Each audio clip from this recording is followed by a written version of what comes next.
Hi, and welcome to Decoded, Coding Temple's dual podcast series, where we will explore how people are navigating the changing tech world in the light of AI revolution.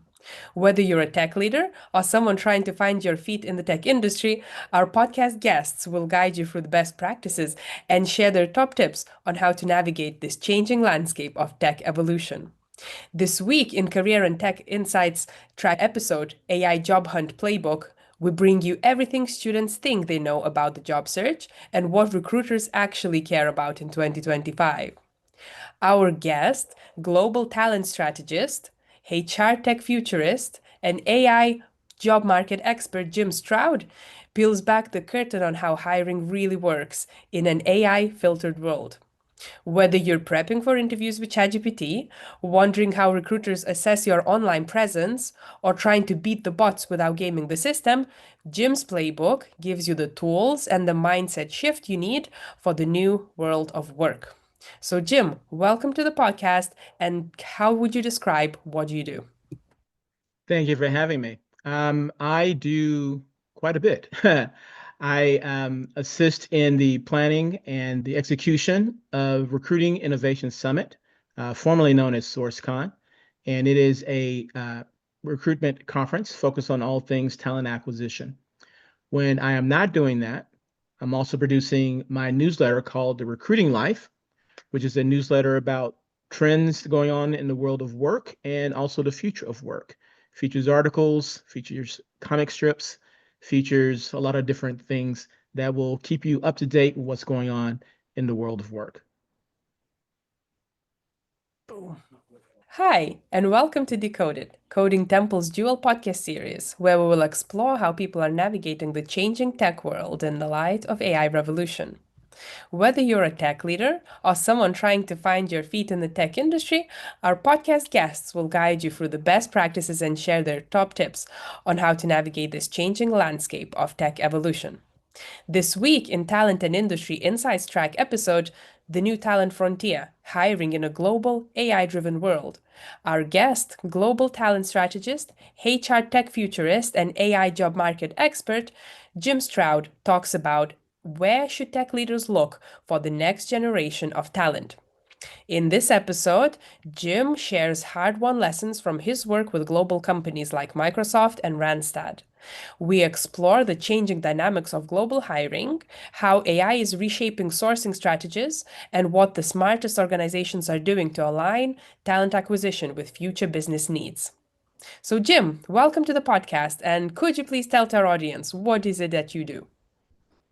Thanks for having me. I appreciate it. Presently, I help coordinate a recruiting conference called Recruiting Innovation Summit, where I find speakers, organize the event, and so on. When not doing that, I produce the Recruiting Life newsletter, which is a newsletter focused on current work trends, the future of work. It also has comic strips. So anyone and everyone can sort of check that out as well. Amazing.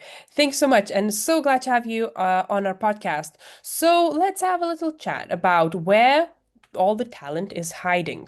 Obviously, there's a shift to remote working and how all of that unlocks new hiring markets for companies. Yeah, it's been a lot of controversy around bringing workers back to the office after the pandemic hit and everyone was sort of forced to work from home. Uh, they did it and they liked it. A lot of people did not want to go back. But I've read some research recently that sort of sheds a contrarian view of that. Some workers have complained about burnout. Some have complained about feeling isolated, working remotely. I guess working remotely isn't for everyone. So companies have begun to sort of try to appease both sides, people who want to work remotely and those who don't. And they're implementing this hybrid work role where you come to the office, 2 days a week or 3 days a week, and the other 2 days you're at home. And according to some of the data that I saw, I think Zoom was one of the companies that did this research. Um, People who work hybrid just as engaged, even more so engaged, and they are less burned out because they feel that they're around other people. For some people working remotely, like myself, I worked remotely for years, so I'm used to it. But some people don't like feeling isolated. They like being around other people. They like the gossip in person. They like the spontaneous conversations that can lead to new projects and so forth. So, what companies are finding based on research is that people are gravitating towards the hybrid work model. I think that's going to be pretty much a standard for a lot of companies going forward. And I think it also benefits companies more so than job seekers from the standpoint of pay, right? For example, if I lived in Lithuania and the company I work for actually based in California, then I probably want the California salary, even though I'm based in Lithuania, because the cost of living is so much high in California than it is in Lithuania. But when you have a hybrid situation, then you're finding people that are remote at times, but still in the area. So they're subject to that cost of living or whatever the rate of pay is for that particular area. So it's not all altruistic on behalf of the company. It's way for them to save money too. So, like, I'm in Georgia and the cost of living is much lower than in California. But I would love to have a California paycheck. But because I'm in Georgia, I get that salary rate. So that's sort of the win-win for companies. Less burned out employees, more engaged, and they don't have to pay as much. So And there's that. okay, but there is still a trend currently in the market where companies are outsourcing into other different areas of the world, particularly where the cost of living is lower and pay people local wages. What are your thoughts on that? Um, I think if a company can pay more than the local wage, is to their benefit. So if I am, let's stick with the Lithuania example, if I'm hiring somebody in Lithuania and I can afford to pay them more, then that's going to make the talent in the area want to work for me all the more because I'm paying more than people in the area. So I see it as a strategic advantage. I might not necessarily have to pay as much as I would pay someone in California, but I can certainly pay more than probably what the local market in Lithuania is paying. So it's not really a detriment to me as a company, especially if that area has a lot of coders there that I want to hire. So if I pay, $5 or $10 more an hour than the average rate in that area, they're going to flock to me. So yeah, I would do that as a company. Absolutely. Okay. And in comparison to how companies used to find talent before and how are they looking for talent now, what are the key differences in the world of AI? Um, Back in the day, when people were looking for talent, way back in the late 90s, early 2000s when I started, you would have a sourcer, someone who would scour the internet looking for people. And we didn't have as many tools back then as we do now. And one sourcer would supply leads to 4 or 5 different, what I call talkers, people who would actually call the candidates and pre-screen them. And then they would send the candidates they thought were good to the recruiter to take them on through the rest of the process. Nowadays, you have technology doing a lot of that. You have chatbots screening people. You have a lot of tools that can find talent that's out there. You know, so it's sort of changed quite a bit in that regard. Um, so yeah, I think it's interesting.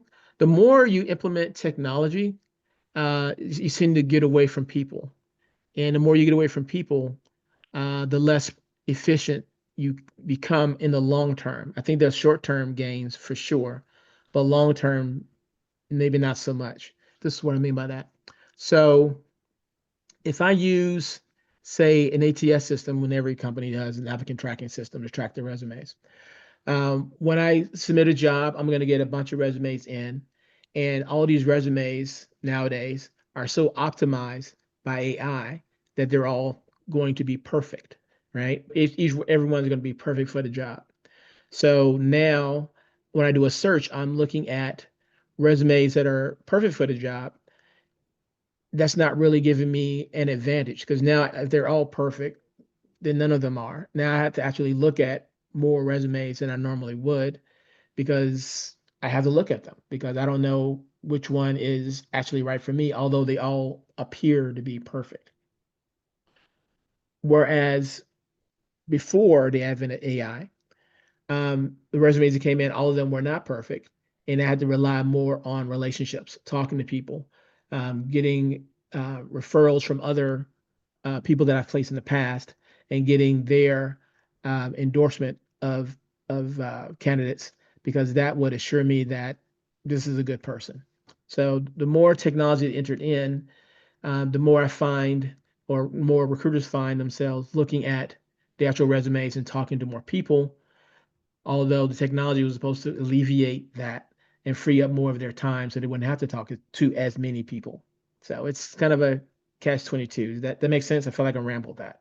Yeah, that makes a lot of sense actually. That hits the nail on the head on the potential drawbacks of everyone using the new technology. So, what would you advise those the hiring managers or recruiters?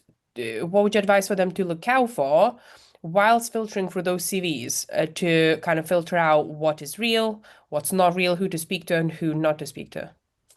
Yeah, look for social proof. Look for things not listed on their resume. So if someone says they were an awesome Python engineer, and I think I was telling someone this earlier, they're an awesome Python engineer, then they're going to ideally have a great GitHub profile with lots of endorsements from other coders. And now you're getting the wisdom of the crowd saying this person is awesome. You should go ahead and hire them because their peers all say that they're great. Um, you could also look for talent in other ways too. For example, I know of Tesla. Tesla, they would look for um, disadvantaged youth from different high schools and then train them on the assembly line to assemble their cars and give them new skills that way.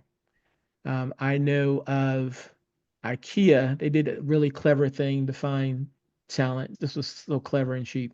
All right, so they were looking to find retail workers in Australia for several of their locations. And what they did was they created a flyer that said, "Assemble your career here at IKEA." And they put that flyer inside of the shopping bags of every person who bought an IKEA product, right? And so when they got home and they opened the box, they saw the flyer say, assemble your career at IKEA. And long story short, they placed, I think, 300 people with that by just putting a flyer inside the bag of all of the different workers. So that was pretty interesting. I've seen another example too. I don't remember the name of this agency. They wanted to hire several ad executives from a rival. So what they did was they made fake books, and on the cover of the book, it was John Doe, whatever the person they're looking for wanted to hire. They'll say John Doe is the most amazing ad person in the world. And when you open up that book, there would be a phone in it, like a burner phone in it. And when you open up the phone, it only have one phone number in it, and that was a number to the hiring manager. So they would dial them and say, "Hey, who is this?" I said, "Oh, thanks for calling. We really would love to hire you for this job that we have." But it was crazy. Um, uh, Creative recruiting strategies popping up in my head now. I'm thinking of when uh, I think it was Pinterest was trying to hire people from Uber, their software talent. They had this thing. Okay, so on Snapchat, they had this location filter, right? If you were in a location, like if you were in Las Vegas, for example, then you had a filter you can put on to show "I love Las Vegas" or something on it, right? And you could create your own filter. And depending on where your location was, you would see that filter. So if I was in Las Vegas, I would see a Las Vegas filter that I could put on my Snapchat pictures. But in Atlanta, I wouldn't see it because I'm in Atlanta and not in Las Vegas. Well, Pinterest, what they did was they created filters that said, do you feel, um, I forget exactly how the filter was created, but it basically said, if are you tired of driving around, you could live the pin life or something with us. And if your location was the Uber location where the software developers were, and if you were on Snapchat, then you would see that filter, and that would intrigue you enough to look at their career site. I've seen people, yeah, which I thought was really interesting. Um, so yeah, I think I'm on a tangent, but I'm thinking, yeah, those are some things. Oh, also looking for software developers. I think a lot of companies are really sleeping on certain locations, right? You think when I would think about software developers, I'm thinking about people in India or maybe China, different places like that. But there's a lot of talent in Latin American countries right now, Brazil and Mexico. Nigeria, especially, is interesting because so much of their population is young, young being 30 and under. So, like, I think like a huge percent, like 70% of their population is in 30s. So, that's a, if you're looking for a lot of talent that can stay with you a long time, I will look at those places Nigeria, Brazil, Mexico. Those are really, really good. Another tangent. Sorry about that. No, absolutely. This is great. Like these are all creative ideas that exactly will benefit people when I know the pain myself when you advertise a job and you get thousands of people applying and it gets overwhelming and you don't know what to do and you never know which candidate is going to be better or worse, when you look behind the scenes and looking in the places where at least kind of the caliber of people or the values of people is very important. Like IKEA's example, great example. I remember that from my own recruitment days, and I work for IKEA myself. So I remember that strategy, and you're already getting people who are your fans because they buy your product and finding people to work for you from these areas. It's a huge benefit. So thank you for sharing that. When you said it, it reminded me of something else too, if I can interject there. Another case study. This got a lot of press on the recruiting circuit. Unilever, Yeah. they did this process where instead of posting jobs, they would intrigue people to play a game, right? So it would be something like a popular TV show at the time was Mad Men or something, right? It will say, which Mad Men character are you? You know, you may have seen these kind of things on Facebook or other social media out there. So you click on the ad, and when you click on the ad, it takes you to a game, an online game, and you're playing 5 or 6 different games that take about 2 minutes each to play. Now, while you're playing these different games, what's really happening is that the system is evaluating your proficiency in how well you follow instructions, how much you know about some technology or whatever, and you're getting a score, right? And so it'll say, congratulations, you scored 80% or 90% or whatever, right? And then once you've scored a certain level, the hiring manager is notified, hey, John Doe just played our game and John Doe scored like 99%. This guy's awesome.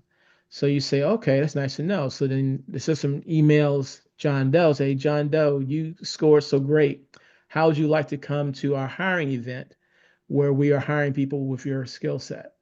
And so John Doe says, yeah, sure, why not? So they go to the event, the recruiter's there, hiring manager's there. By the time they leave that event, they were either hired or not. And Unilever hired, gosh, I don't remember how many, but they hired a large number of students out of school with that technique, you know. So that's when you said that, for some reason that jogged my memory on that particular case study.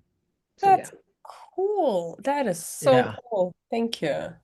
Yeah. Because it's almost like, and I've seen this with other tools too, because another tangent incoming. I just because it shows that I won't say resumes are not useful. They are, of course, but when there's so much of a focus on skills nowadays, when you have to know how to do things, if you can prove that you have a certain skill, then it doesn't necessarily matter what's on your resume per se, right? And if you have these assessment tools where you can just play a game and that proves that you know how to do a certain skill, then why do I need to see a resume initially? On down the interview process, sure, I want to look at it then. But initially, I want to see if you have the skills, and if you can prove to me you have the skills, then you enter into the whole recruitment process. I'm starting to see more assessment tools out there now than I think I've ever had before in my past. There's another tool that comes to mind, and I did work with them at one point. It's called Tatio, Tatio, where let's say you don't work in a call center for Visa, right?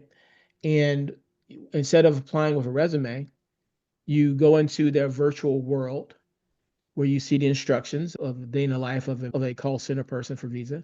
You learn what to do, and then you go through virtual simulations and you act to those virtual simulations based on the instructions that they gave you initially.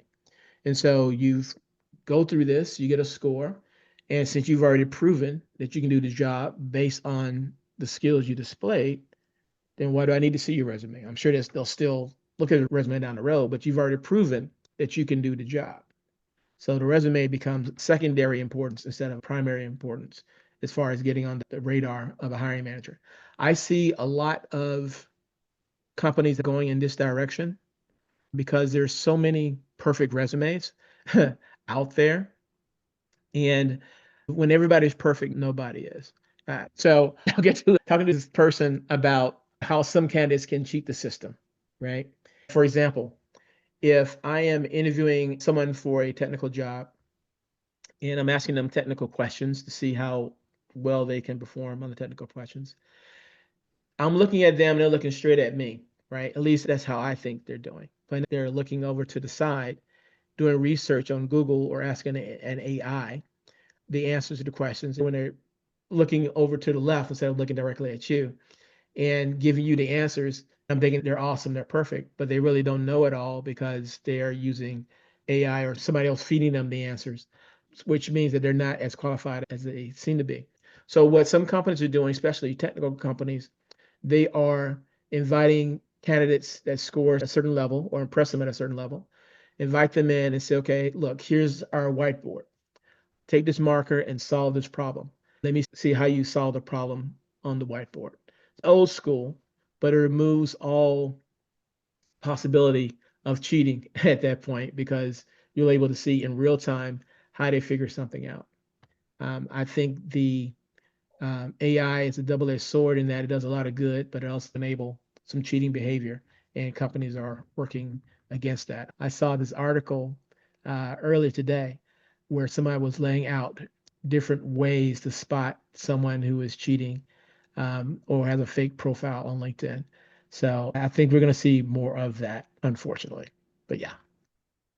Wow. I also know you wrote an article yourself nearly 3 years ago now on Yeah. people cheating. Tell us a little bit about that.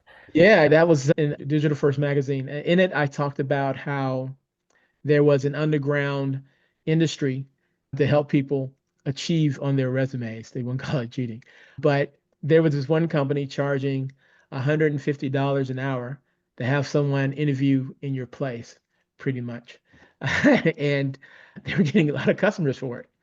And there are also instances where people will go and interview on your behalf. And then once you're hired, they would not show up, of course, but you would show up. And in some cases, they were able to fool people. In other cases, you're like, you're not the one I interviewed, kind of a thing. But it just shows you that it's been going on for a while now. Generally, when I see cheating like this or hear stories about this, it's around the technical field, you know, which is why I think assessments and whiteboard demonstrations are going to be more and more prevalent going forward. So, yeah, it was happening before AI. It's just happening a whole lot more now that AI is available. Absolutely.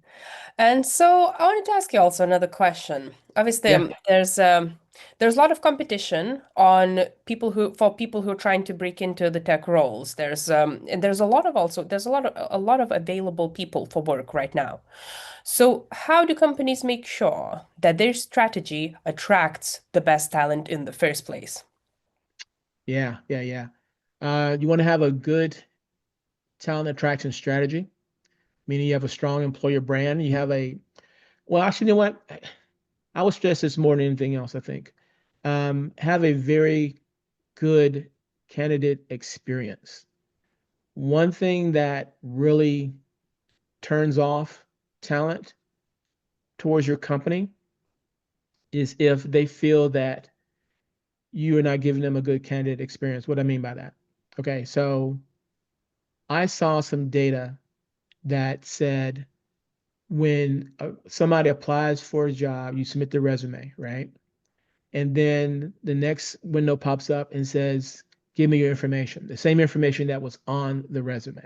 I personally hate that, but a lot of other people do too. And the data that I saw, I want to say 40% of people said they would not continue in the application process because they feel like, why did I have to fill out all this information? I just uploaded the resume.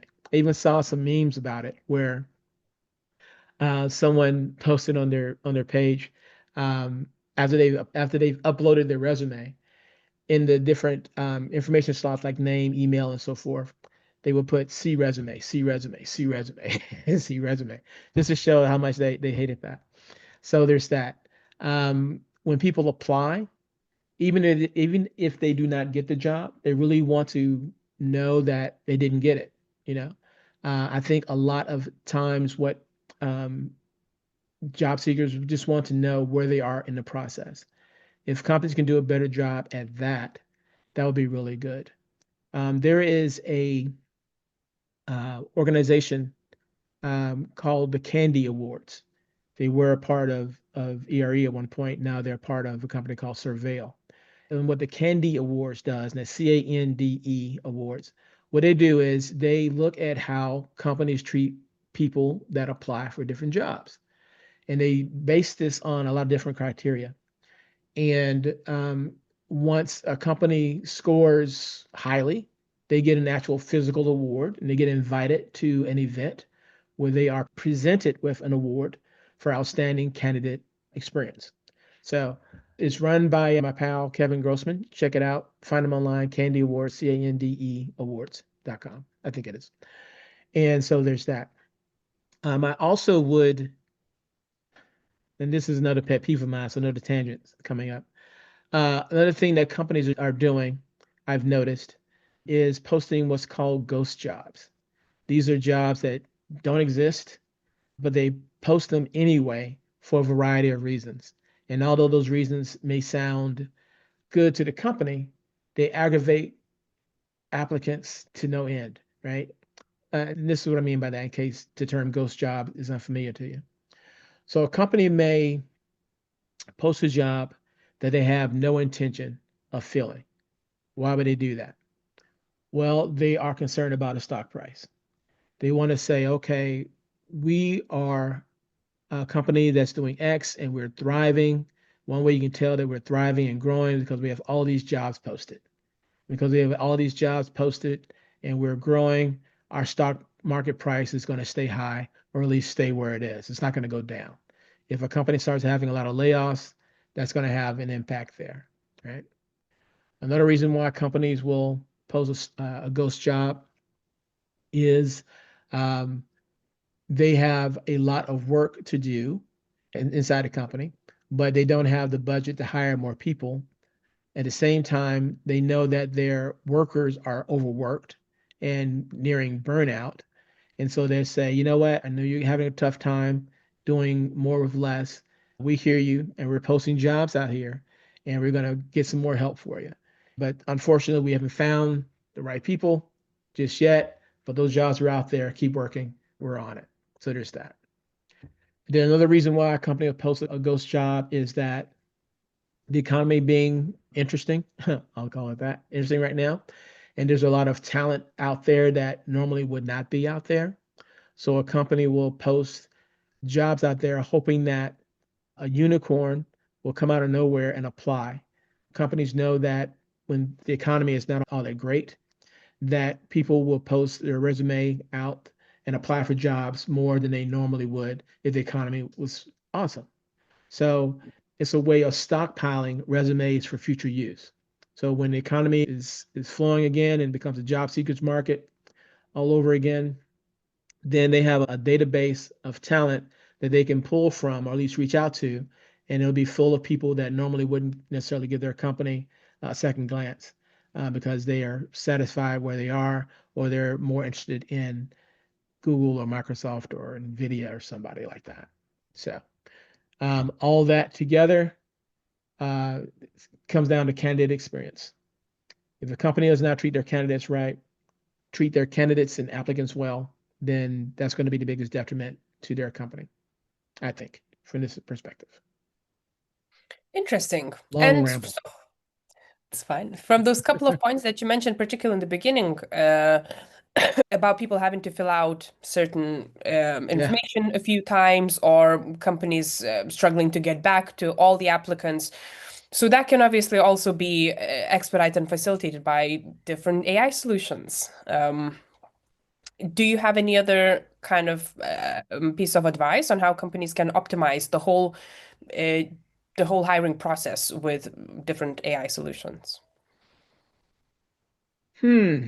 There are so many tools out there that can do so many different things. And with AI agents out there now doing so much work on its own,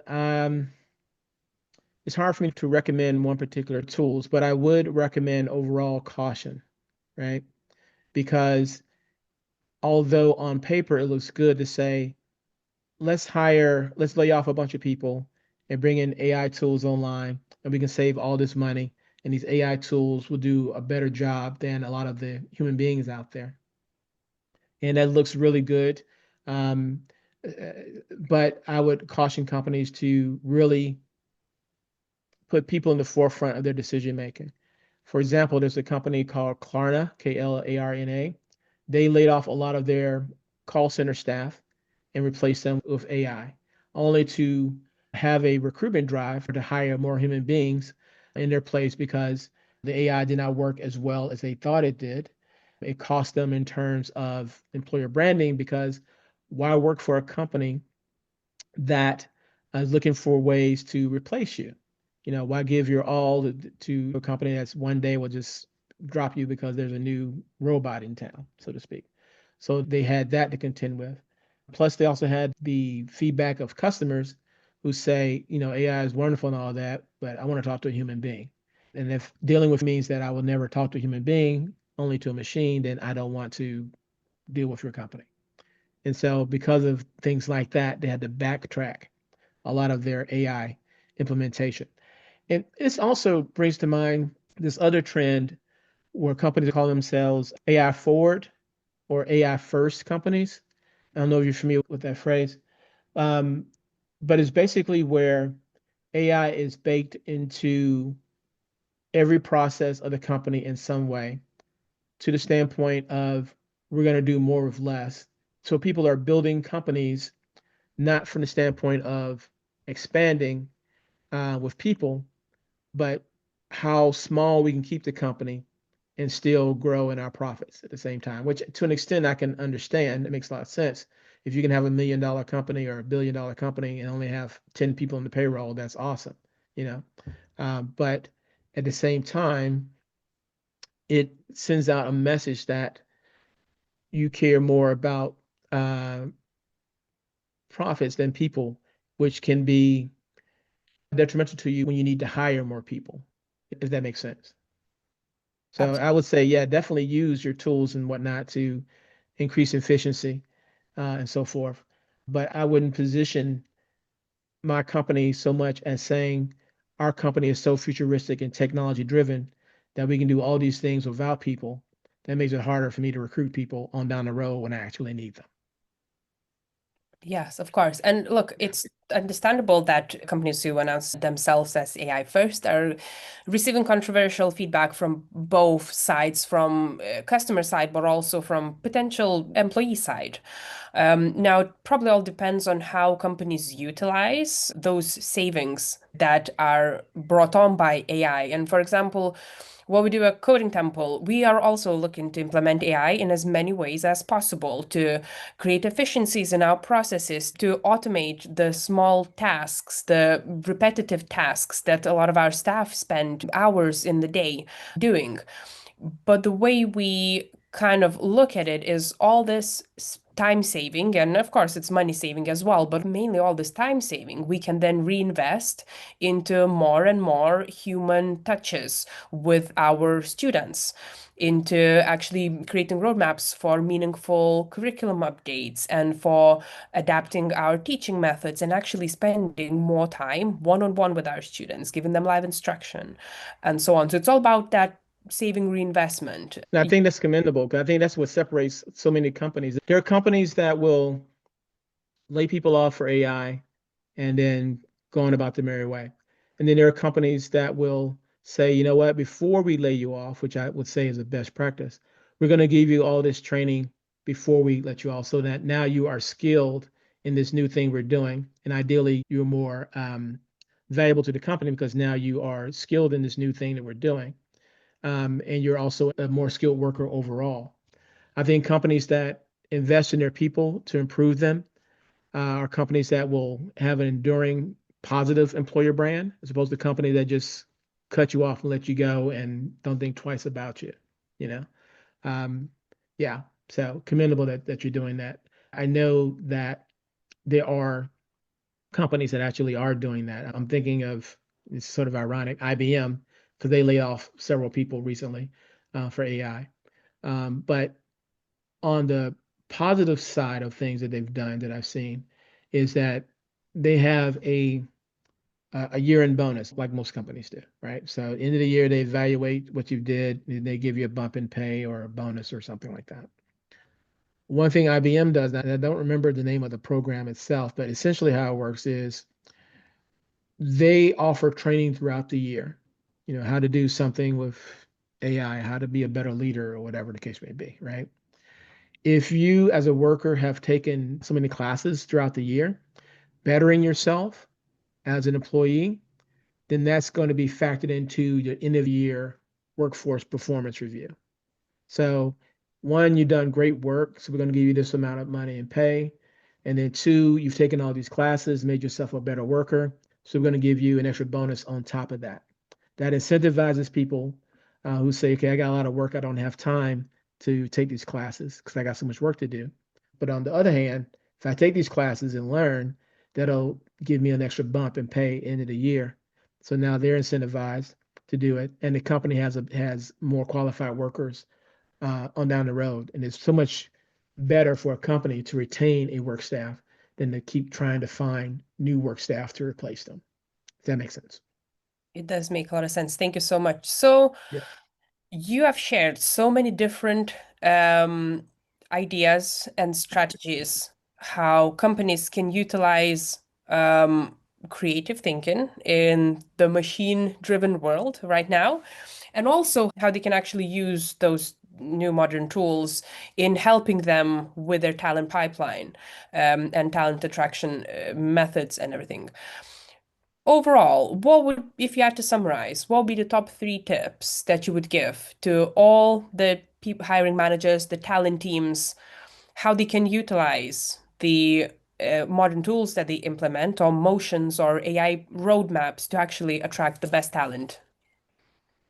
Um, Look for people who know how to learn and adapt. One of the most valuable skills out there, especially with technology changing every 5 minutes. You want workers that can take on a new tool, learn it, and produce more work with it. But not only that, you want to look for workers who can create a system. Not only can they master a tool, they know how to master the tool and automate it so that the task they're doing with the tool doesn't have to be done over and over again. Use automated, boom. So look for workers who not only can learn and adapt, but can create different systems. Also, look for workers who have a very high emotional intelligence. There's a lot of emphasis placed on technology, deservedly so, because it's everywhere. But I think there is a lower emphasis on developing interpersonal skills of workers. If you did a search on Indeed.com and typed in interpersonal, you probably have like 800,000 jobs. I think that's what it was when I looked at it the other day. These were jobs across the spectrum, from executive jobs down to entry level. So that these interpersonal emotional intelligence communication skills are very necessary no matter what the job is. So I would suggest companies spend time developing those skills in their workers. But how do you do that?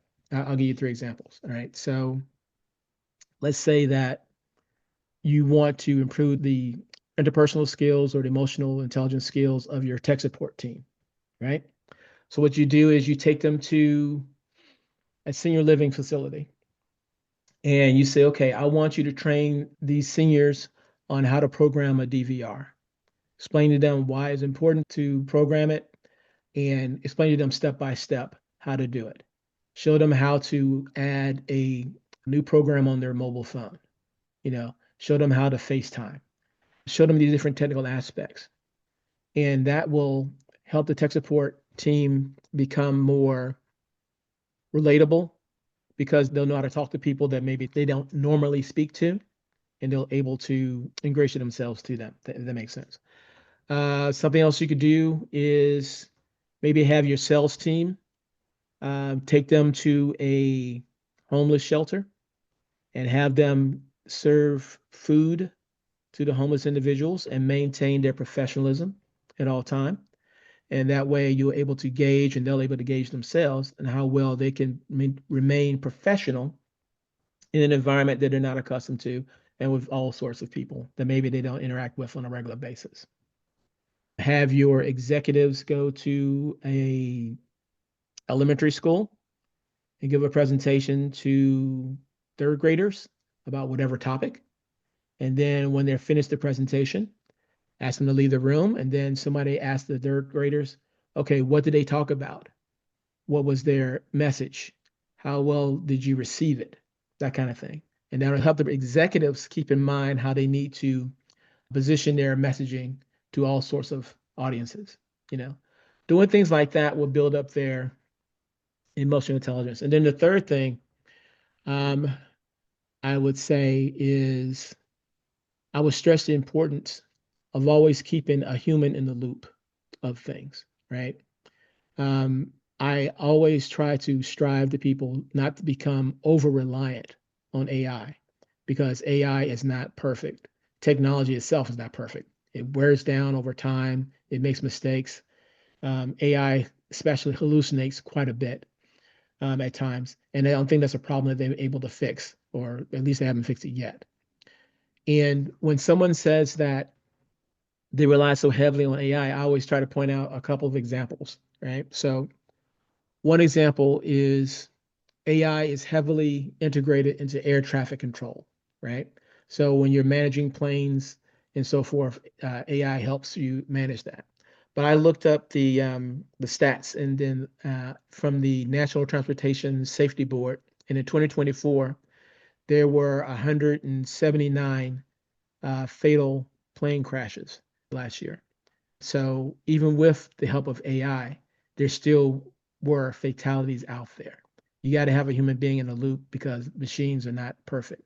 Another example, I looked at the National Highway Traffic Safety Administration, I think that's what it's called, and I looked up how many accidents on the road there were last year. And it was about 39,000 and some change, right?